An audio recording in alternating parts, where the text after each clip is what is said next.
Am I the a-hole for not wanting to celebrate my mom on my birthday?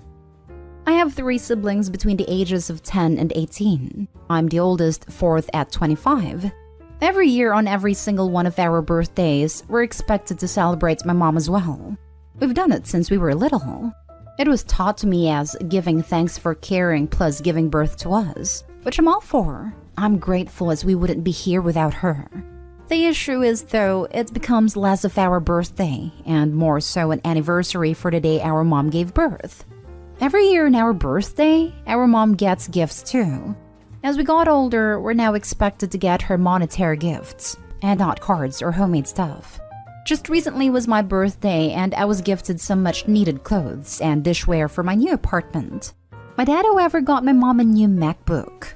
My siblings all got her gifts too. My youngest brother isn't expected to give much, but my 16-year-old sister and 18-year-old second brother work, so they're expected to give gifts too.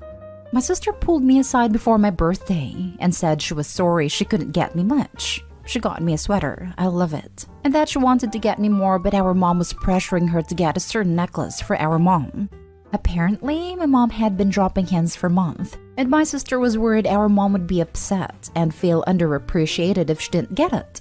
I asked how much it was, and my sister said it was $300. I honestly lost it on our mom, and chewed into her later that afternoon when my mom opened her gifts after me. I think she's ridiculous for even wanting my sister to spend so much on a gift. Mom started crying and my dad kicked me out. Mom won't answer calls, but my aunt, mom's sister, called and said I was a POS for not respecting my mother, and that I'm a selfish, narcissist child for being jealous of the gifts mom got. I thought I was in the right, but now I don't know.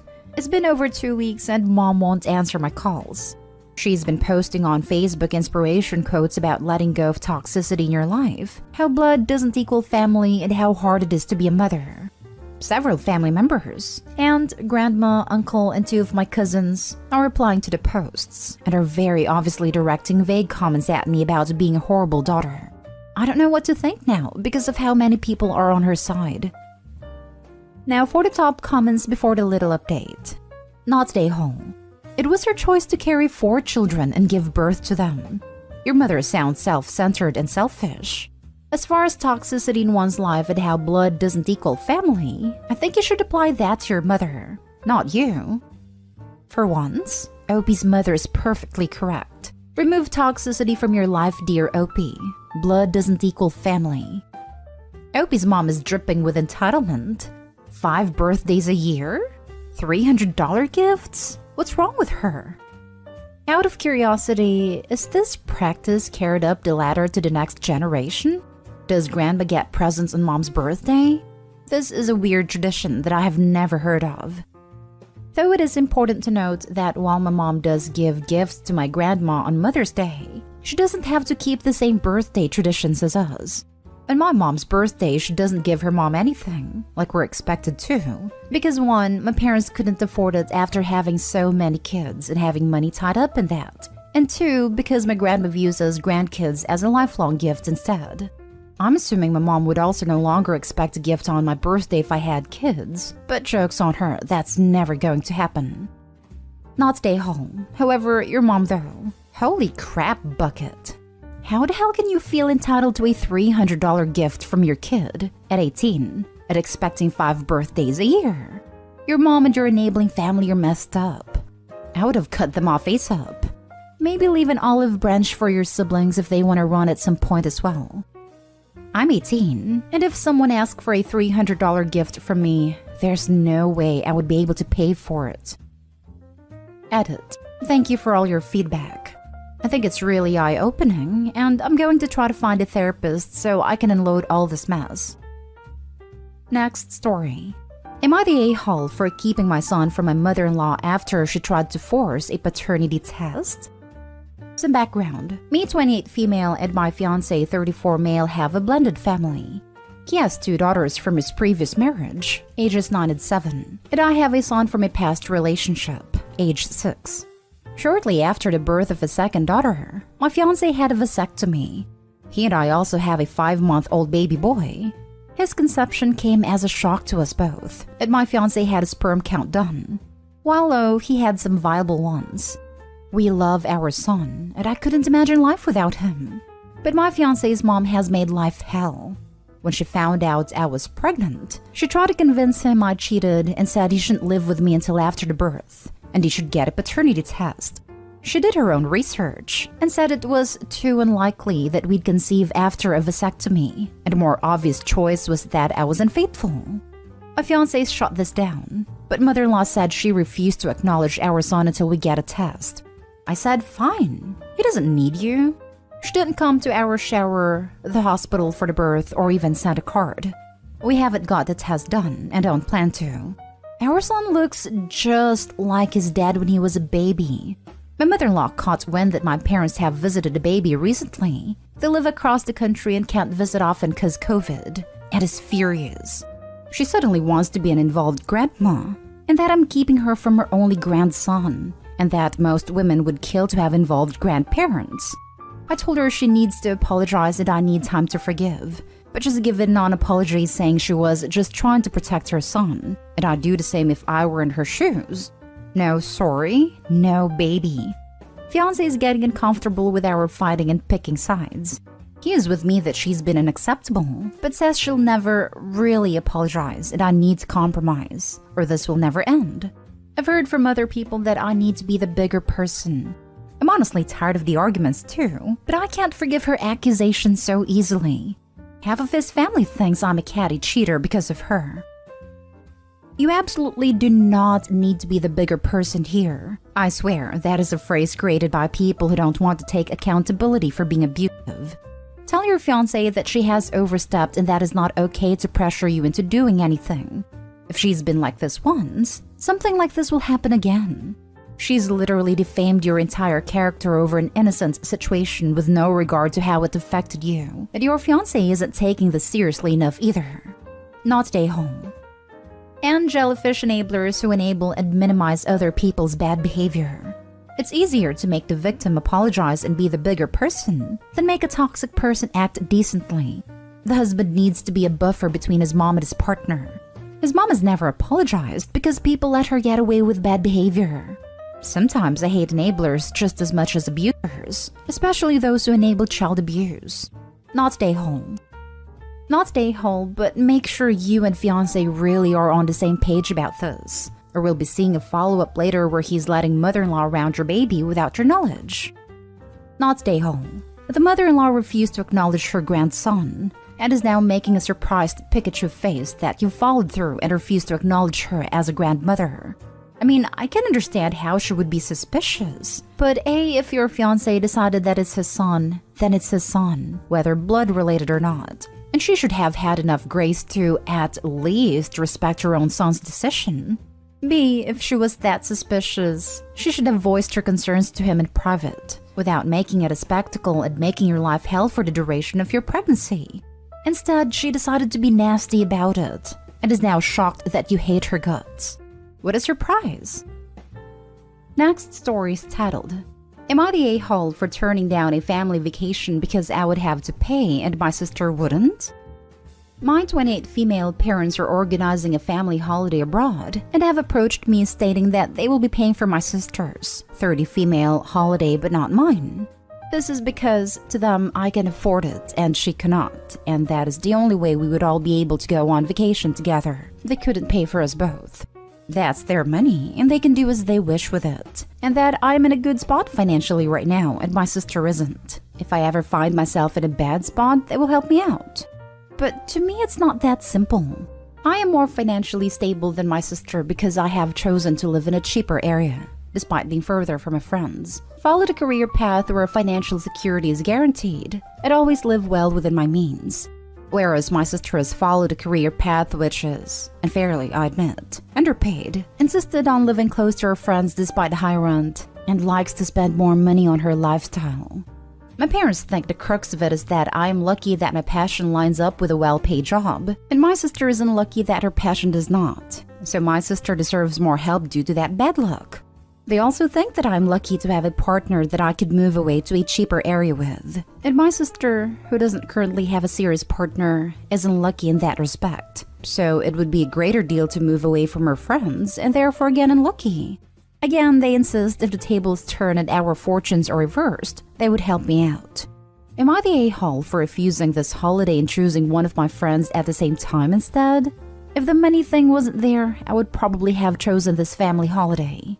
But I just feel like my frugal decisions are now being punished, and this is unfair. I'm not angling for my parents to pay for me too, and I also feel bad kind of suggesting, indirectly, my sister pay for hers, but I still feel really hard done by, and that my sister is being cuddled, and the fact that she spends quite a lot on a day-to-day basis, much more than me, is being rewarded. My parents and sister think I'm being money hungry, and not very compassionate to my sister's unlucky love life and underpaid profession.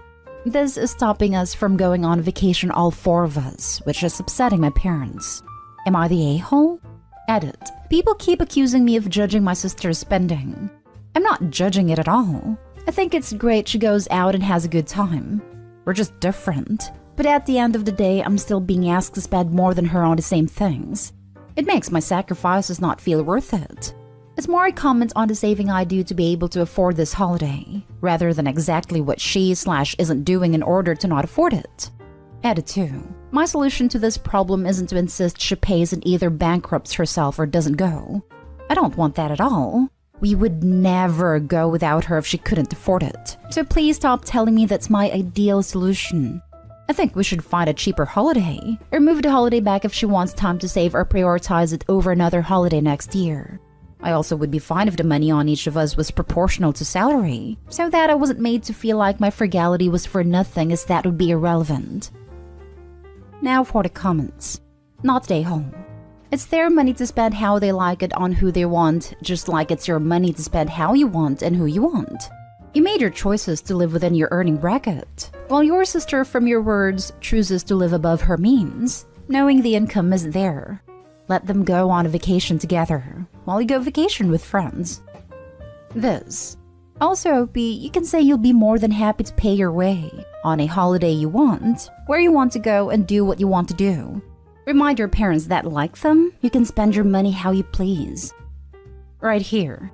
If you're expected to pay your way and use your vacation time, it should be your vacation. It's pretty ballsy to decide the whole family must come to a specific vacation, but decide one kid gets to foot their own bill. That's regardless of them paying for the other child. That makes it so much worse. Not stay home. You pay for your vacation, you pick your vacation.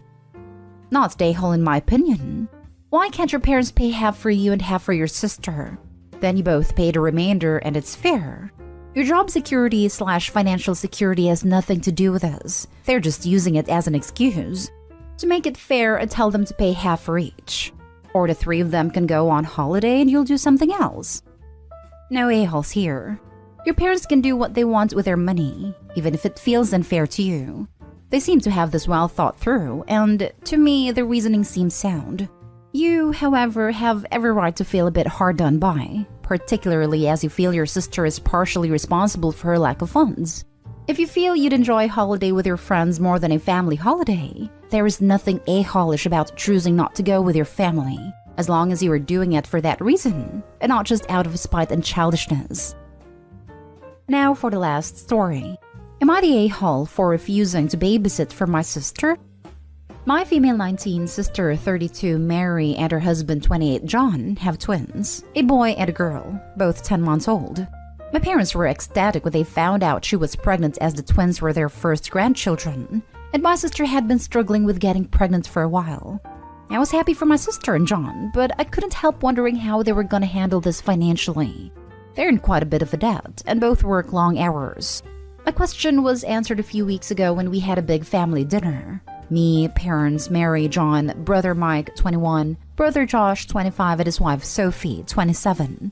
My sister announced she will be returning to work in 2 weeks, so they were gonna need everyone to chip in and babysit and to help out financially.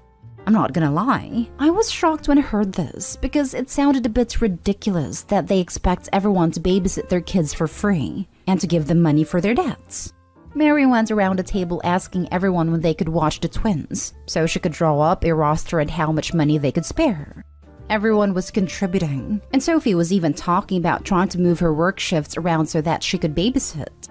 I'm a full-time college student and I have a part-time job at a bakery, so I really have no time nor cash to spare.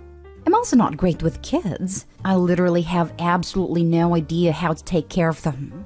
When Mary got around to me, she said she thought I could do the most hours since I was only in college and didn't have any serious commitments.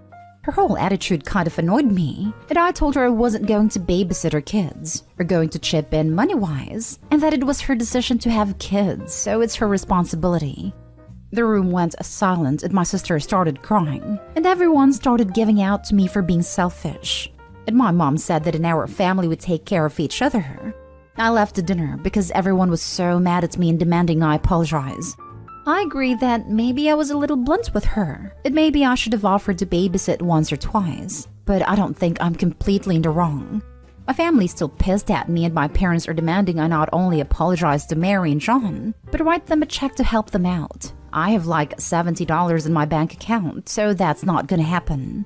I want to apologize for being rude, but I know they're still gonna expect help. Am I the a-hole? Not the a-hole.